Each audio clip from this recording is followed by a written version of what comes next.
Telugu media రంగంలో రామోజీరావు ప్రత్యేకమైన స్థానం ఉంటుంది. ఒక మామూలు రైతు కుటుంబంలో పుట్టిన రామోజీ వేల కోట్ల వ్యాపార సామ్రాజ్యాన్ని నిర్మించారు. పచ్చళ్ళు, దినపత్రిక, సినిమాలు, ఫిల్మ్ సిటీ ఇంకా అనేక రకాల వ్యాపారాలు ప్రారంభించి వేలాది మందికి ఉపాధి కల్పించి సరికొత్త వ్యాపార శక్తిగా ఎదిగారు రామోజీరావు. రామోజీరావు కేవలం పత్రికా యజమానిగానే కాకుండా తెలుగు రాష్ట్రాల్లో రాజకీయాలను ప్రభావితం చేసిన వ్యక్తిగా కూడా ఎదిగారు.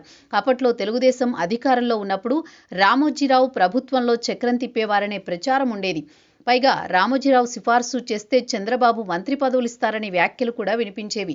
ఇందులో నిజమెంత అబద్ధమెంత అనేది బయటకు తెలిసేది కాదు. 2004లో జరిగిన అసెంబ్లీ ఎన్నికల్లో టీడీపీ ఓడిపోయింది. అప్పట్లో కాంగ్రెస్ అధికారంలోకి వచ్చింది. ఆ తర్వాత 2009లో జరిగిన ఎన్నికల్లో టీడీపీ అధికారంలోకి వస్తుందని నాయకులు బలంగా నమ్మారు. అందులో రామోజీ కూడా ఉన్నారు.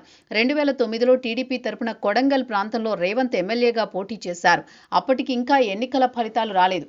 ఎన్నికలు పూర్తయ్యేటప్పటికి ఫలితాలు రావడానికి నెల దాకా సమయం ఉంది.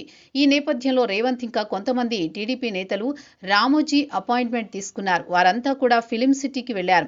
ఇదే క్రమంలో వారితో రామోజీ భేటీ అయ్యారు. భోజనాలు పూర్తయ్యాయి. ఆ తర్వాత రాజకీయాల గురించి చర్చ మొదలైంది.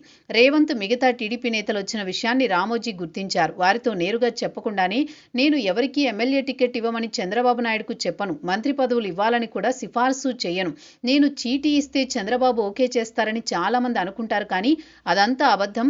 కేవలం అనుభవం, ప్రజలలో పనిచేసే విధానం ఆధారంగానే మంత్రి పదవులు వస్తాయని మీరు నా దగ్గరకు వచ్చిన విషయం అర్థమైంది.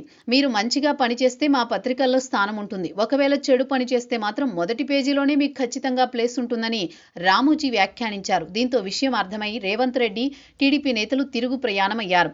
అయితే 2009లో జరిగిన ఎన్నికల్లో టీడీపీ అధికారంలోకి రాలేదు. మరోవైపు నాడు ఎమ్మెల్యేగా గెలిచిన రేవంత్ ప్రస్తుత తెలంగాణ రాష్ట్రానికి ముఖ్యమంత్రి అయ్యారు.